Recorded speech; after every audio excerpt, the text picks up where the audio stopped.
how to create Messenger group chat team. Okay, here in your mobile phone, go to Messenger application.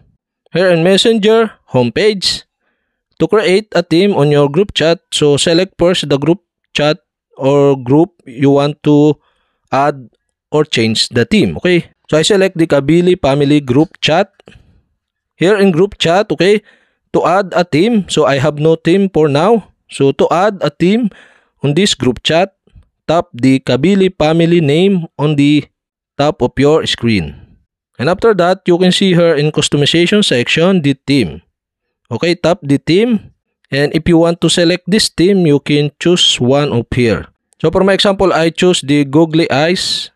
Okay, tap this and you can see the theme preview. So okay, to set this theme on your group chat, okay, tap the select button below. And that's it. Okay, we have successfully set the theme or add a theme on your Facebook Messenger group chat. And okay guys, that's it. And if you have a question, kindly comment below. And don't forget to hit the subscribe button and the bell to notify you if I have new video. Okay, thanks for watching.